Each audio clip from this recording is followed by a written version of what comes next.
इस वक्त ईरान और पाकिस्तान के बीच जंग जैसे हालात बन चुके हैं। ईरान ने पाकिस्तान के बलूचिस्तान में जैश अल अदल के ठिकाने पर ड्रोन और मिसाइलों से जबरदस्त हमला किया। ईरान के हमले के बाद से पाकिस्तान ने ऐलान कर दिया कि उसने ईरान से अपना राजदूत वापस बुलाने का फैसला कर लिया। पाकिस्तान ने ईरानी सरकार को साफ शब्दों में कह दिया कि वो अपने राजदूत को पाकिस्तान वापस ना भेजें। पाकिस्तानी सरकार चेतावनी देते हुए ये कह चुकी है कि हम ईरान के हमलों का मुंहतोड़ जवाब देंगे। कुछ खबरों में दरअसल दावा किया गया कि ईरान के हमले के 100 से ज्यादा पाकिस्तानी आतंकी और उनके परिवार के लोग यहां पर दम जल चुके हैं, मारे जा चुके हैं। परमाणु बम की धौंस दिखाने वाला पाकिस्तान इस वक्त ईरान से बदला लेने के लिए तड़प रहा है, बेचैन है। लेकिन मुश्किल यह है कि ईरान की मिसाइल और ड्रोन हमलों ने पाकिस्तानी सेना में खौफ पैदा कर दिया है।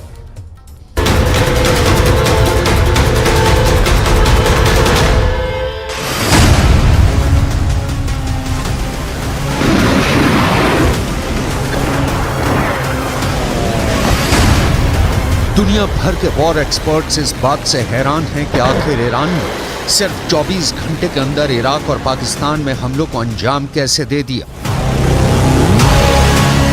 पाकिस्तान में भी ईरान ने इतने भीषण मिसाइल और ड्रोन हमले किए हैं कि पाकिस्तानी सेना और सरकार बुरी तरह से खौफ में आ गई। पाकिस्तानी मीडिया के दावों के मुताबिक पाकिस्तान ने हमले के तुरंत बाद ईरान से अपना राजदूत वापस बुलाने का ऐलान कर दिया है। हम आपको बता दें कि ईरान के इस्लामिक रिवॉल्यूशनरी गार्ड्स ने पाकिस्तान के बलूचिस्तान प्रांत में 2 आतंकी ठिकानों पर बड़ा हमला किया है। इस हमले से पूरे इलाके में कोहराम मच गया है। पाकिस्तानी सेना के चीफ जनरल सैयद आसिम मुनीर जहां इस हमले का जवाब नहीं दे पा रहे हैं, तो वहीं दूसरी तरफ पाकिस्तान के पीएम अनवर उल हक काकर ईरानी हमले से सख्ते में आ चुके हैं। Comment en Pakistan, sir?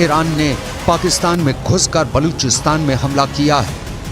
दावा किया जा रहा है कि ईरान ने यह हमला सुन्नी आतंकी समूह जैश अल अदल के 2 ठिकानों पर किया है, जिसकी वजह से भारी तबाही हुई है।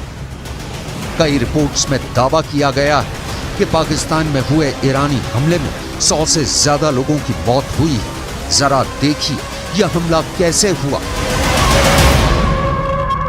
खबरों के मुताबिक ईरान ने पाकिस्तानी आतंकी संगठन जैश अल बदल के 2 ठिकानों पर हमले किए हैं और कल ही ये हमले वहां पर किए गए और ईरान ने इस हमले में ड्रोन और मिसाइलों का इस्तेमाल किया है।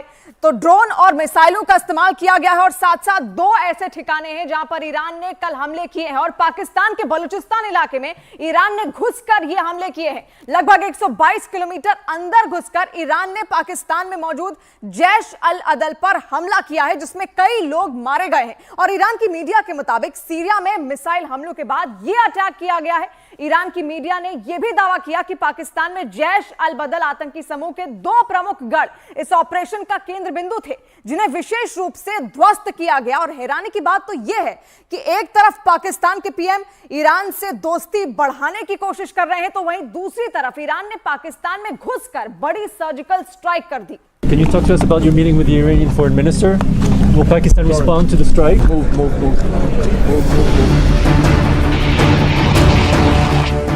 पाकिस्तान पर ईरान के एयर स्ट्राइक के बीच एक बड़ी खबर आई है। ईरान के हमले से ठीक पहले पाकिस्तान के केयरटेकर प्रधानमंत्री अनवर उल हक काकर की मुलाकात ईरान के विदेश मंत्री हुसैन अमीर अब्दुल्लाहियन से हुई थी। पाकिस्तान हैरान है, आखिर ईरान ने पाकिस्तान में घुसकर यह हमला क्यों किया है। हम आपको बता दें कि पाकिस्तान के प्रधानमंत्री अनवर उल हक काकर की मुलाकात ईरान के विदेश मंत्री हुसैन अमीर अब्दुल्लाहियन स्विट्जरलैंड के दावोस में हुई थी। वर्ल्ड इकोनॉमिक फोरम की बैठक में हिस्सा लेने के लिए दोनों नेता दावोस पहुंचे थे, लेकिन इस मुलाकात के 12 घंटे बाद ही ईरान ने पाकिस्तान के अंदर आतंकी कैंप पर एयर स्ट्राइक कर दी। सवाल उठ रहे हैं कि जब ईरान और पाकिस्तान संबंध सुधारने को लेकर एक दूसरे से बातचीत कर रहे हैं। ऐसे हालात में ईरान ने पाकिस्तान में 122 किलोमीटर अंदर घुसकर हमला क्यों किया? ईरान के दावों के मुताबिक पाकिस्तान पर एयर स्ट्राइक करना बेहद जरूरी हो गई थी, क्योंकि पिछले महीने दक्षिण पूर्वी प्रांत सिस्तान बलूचिस्तान में एक ईरानी पुलिस स्टेशन पर पाकिस्तानी सीमा की तरफ से हमला हुआ था। इस हमले में 11 ईरानी पुलिस अधिकारियों की मौत हो गई थी। ईरान के गृह मंत्री अहमद वाहिदी ने हमले के लिए जैश अल अदल को जिम्मेदार ठहराया था, जिसके ठिकाने पाकिस्तान की जमीन पर मौजूद है। ईरान ने बार बार चेतावनी दी है कि जैश अल अदल आतंकवादी समूह उसके सुरक्षा बलों पर हमला करने के लिए पाकिस्तान की जमीन का इस्तेमाल कर रहा है और बलूचिस्तान के सीमावर्ती शहर पंजगुर में इसके ठिकाने हैं। लेकिन पाकिस्तानी सेना और सरकार ने ध्यान नहीं दिया और ईरान ने आखिर में पाकिस्तान में घुसकर आतंकी कैंपों पर हमला कर दिया। Night's unprovoked and blatant breach of Pakistan's sovereignty by Iran is a violation of international law and the purposes and principles of the Charter of the United Nations.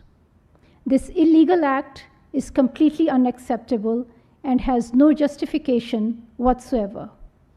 Pakistan reserves the right to respond to this illegal act, and the responsibility for the consequences will lie squarely with Iran.